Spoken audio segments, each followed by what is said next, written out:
vamos a conversar sobre la reforma política, balance normativo y aplicación para las elecciones regionales y municipales 2022. Nos encontramos ya conectados con Alexandra Marayano.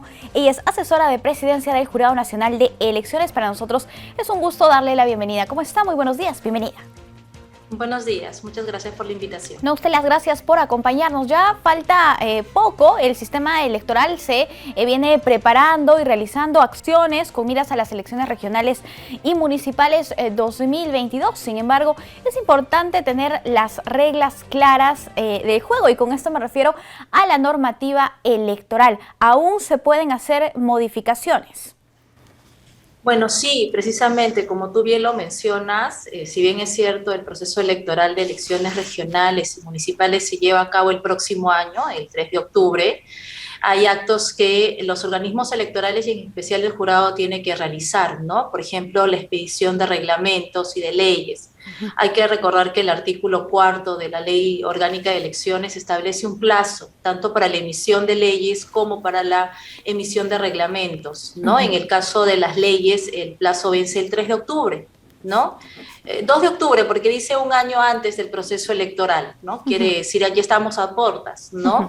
Y para el tema de los reglamentos hay un plazo diferenciado, porque precisamente nos permite a nosotros como órgano electoral emitir los reglamentos en base a las leyes que ya se encuentran vigentes en nuestro sistema electoral, ¿no? Es importante, como tú mencionabas, tener las reglas claras para el desarrollo de los procesos electorales, ¿no? Para dar cumplimiento así a lo que denominamos el principio de seguridad jurídica. Precisamente hay que explicar un poco lo que significa la intangibilidad electoral y por qué en nuestro país, como en otros países, se tiene que aplicar.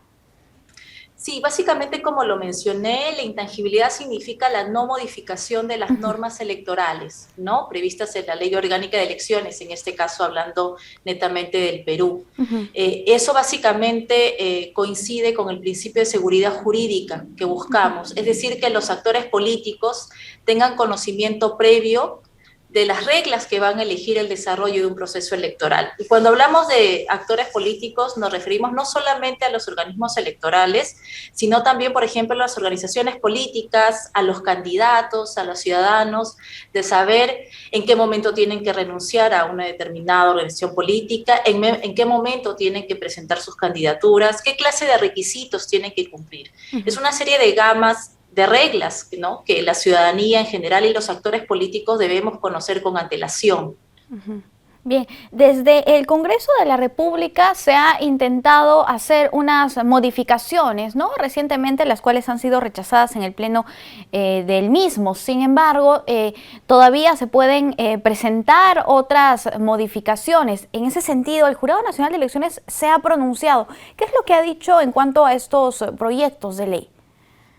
En realidad, oficialmente, el Congreso, en realidad la Comisión de Constitución y Reglamento del Congreso nos remitió dos proyectos de ley para opinión, que es el 113 y el 128, que básicamente lo que tenían en común es precisamente la modificación de estos plazos para emitir las leyes y las reglas y otros temas que tienen que ver obviamente con temas electorales, ¿no? Por ejemplo, la eliminación de las PASO, cantidad de afiliados.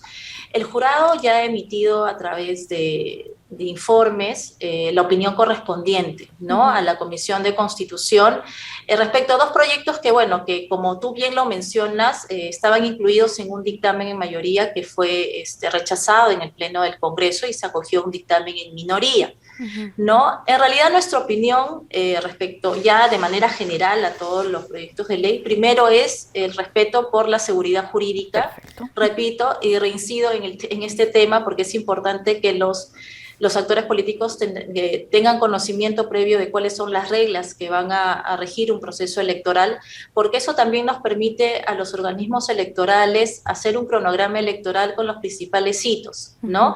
Y poder reglamentar precisamente esas leyes que se van a emitir.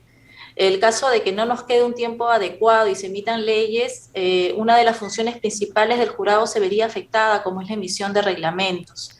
En cuanto a las PASO, hay que dejar muy en claro que el Jurado Nacional de Elecciones siempre ha estado de acuerdo con todas aquellas disposiciones que fortalezcan y garanticen la democracia interna.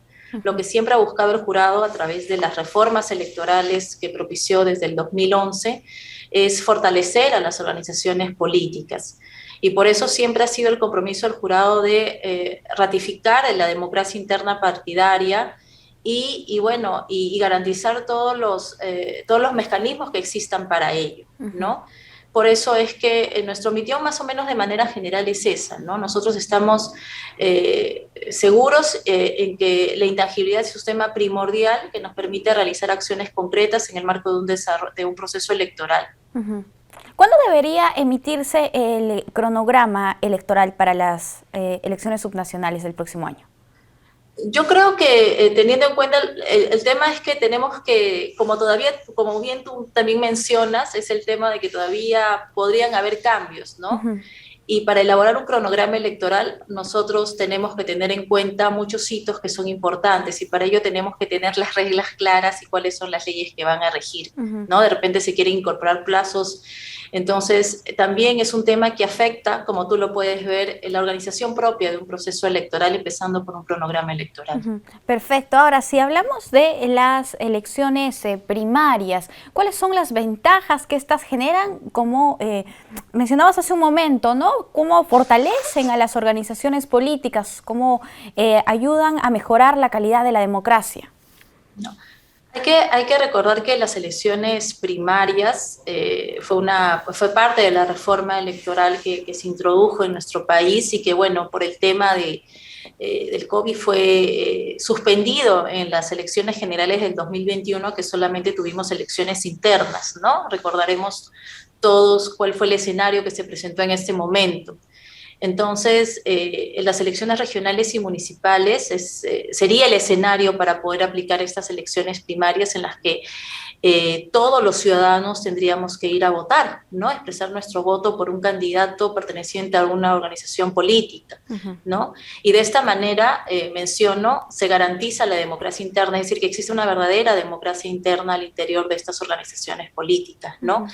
Y como lo repito, ¿no? Es un tema que el jurado siempre ha tratado de fortalecer, ¿no? Por eso es la importancia de estas elecciones primarias, no solo en el marco de unas elecciones regionales y municipales, sino también de unas elecciones generales de repente próximas, ¿no? Pero como mencioné, no se pudo dar en el 2021 por el contexto en el que nos encontrábamos y que es importante también que merezca una evaluación, ¿no? En esta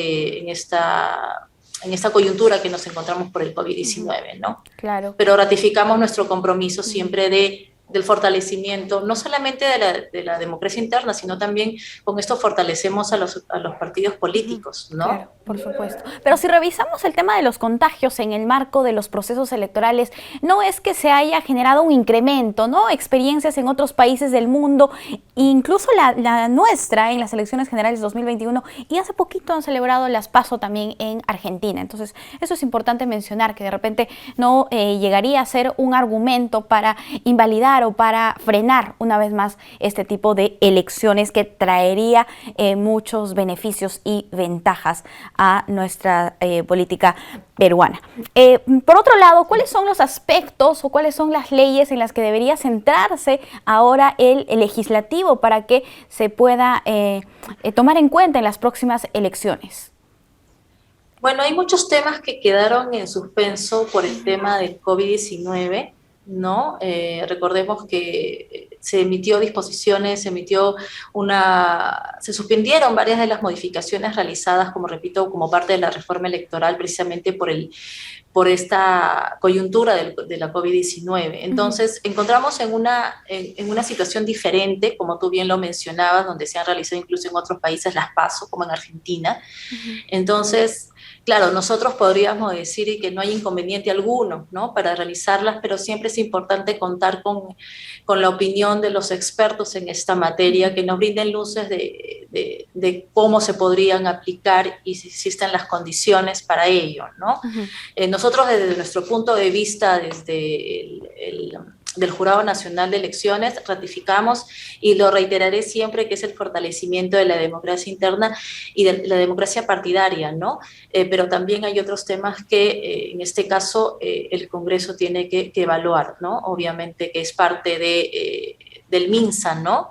Tener en cuenta cuál es la coyuntura ya al próximo año en las elecciones regionales, ¿no? Y acordémonos que en el caso de realizarse unos pasos serían serían el próximo año, ¿no? De repente mayo, de repente antes, eso va a depender también del panorama legislativo que tengamos, ¿no? Perfecto, listo. Muchísimas gracias por acompañarnos en JN Noticias. Ha sido un gusto conversar con usted y que nos explique también cuál es la posición, la postura del Jurado Nacional de Elecciones en cuanto a estas reformas que todavía se pueden realizar para las elecciones regionales y municipales 2022. Muchas gracias. Listo, amigos, tenemos que hacer una brevísima pausa en JN Noticias y volvemos con más.